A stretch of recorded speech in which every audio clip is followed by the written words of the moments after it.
के बीच पार्थ को, जो कि हमारा वर्तमान भारत, आज का भारत कैसा भारत है, आज का भारत कितना बदल गया है, प्राचीन सभ्यता से लेके आज तक हम अब कैसे हैं, उस पे अपने विचार रखने आ रहे हैं पार्थ। नमस्ते प्रिय देशवासी, मैं इस स्पीच की शुरुआत तमेव माता से शुरू करना चाहता हूँ। तमेव माता च पिता तमेव बंधु च सखा तमेव विद्राद्रविणा तमेव सर्वं मम देव देव। चलिए स्पीच शुरू करते हैं। मैं आज मॉडर्न इंडिया के बारे में बोलना चाहता हूँ। मॉडर्न इंडिया क्या है? मॉडर्न इंडिया एक बहुत ही पावरफुल देश है जो विश्व गुरु बनना चाहता है। हमारा मॉडर्न इंडिया बहुत तेजी से डेवलप हो तो रहा है, पर उसके अंदर बहुत सारी मुश्किलें आ रही हैं जो हमारे कंट्री को साइडलाइन कर दे रही हैं। सबसे पहली प्रॉब्लम है पॉपुलेशन। हमारे देश में जनसंख्या बहुत ज़्यादा है। 2011 के जनगणना से हमें यह पता चला कि हमारे देश की पॉपुलेशन 140 करोड़ है।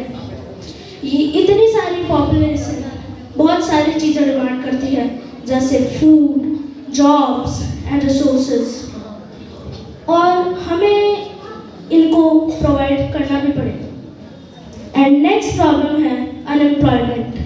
हमारे देश में बहुत अनएम्प्लॉयमेंट है और हम इतना टैलेंटेड यूथ होने के बावजूद उन्हें अपॉर्चुनिटीज़ नहीं मिल रही है।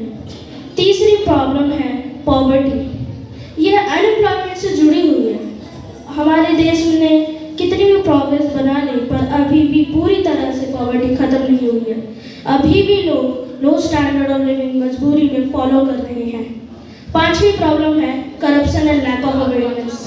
हमारे देश में करप्शन बहुत है। आप भी जानते हैं, मैं भी जानता हूँ, हम जो भी काम करने जाते हैं वहाँ करप्शन बहुत होता है। अब बात करते हैं सॉल्यूशंस की। गवर्नमेंट डिजिटलाइजेशन एंड इनोवेशन के थ्रू ट्रांसपेरेंसी एंड कनेक्टिविटी को इम्प्रूव कर रहे हैं।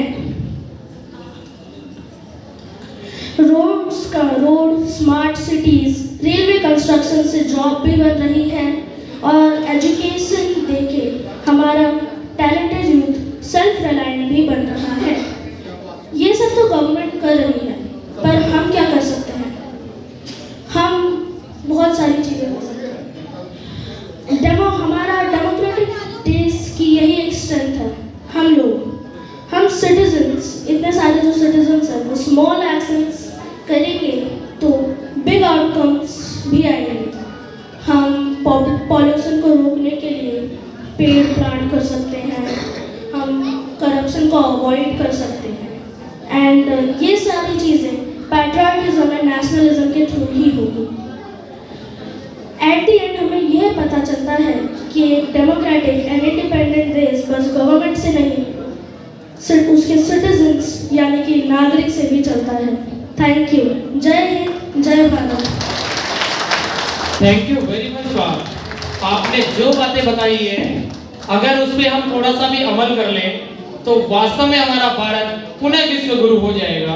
पार्थ ने जो बातें बताई, संक्षिप्त में मैं बताता हूँ कि हम भारत हमारा सोने की चिड़िया हुआ करता था। भारत विश्व गुरु रहा है।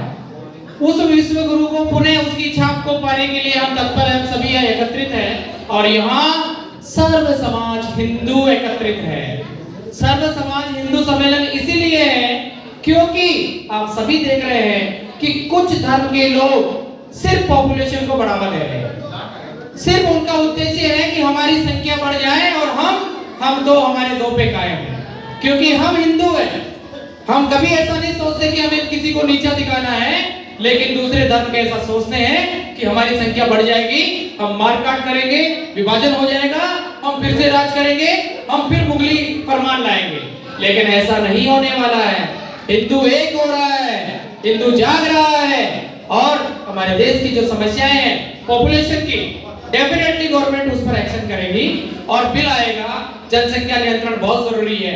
हमें भी सजग रहना है कि हमारे दो ही बच्चे हो लेकिन वो ताकतवर हो। उन्हें हमें ऐसी शिक्षा देनी है कि वो संगठित रहे, सबको अपना माने, बेरोजगारी हमारी दूर हो जाएगी। गवर्नमेंट हमारी काफी अच्छा कर रही है। विश्व में आज भारत का नाम है।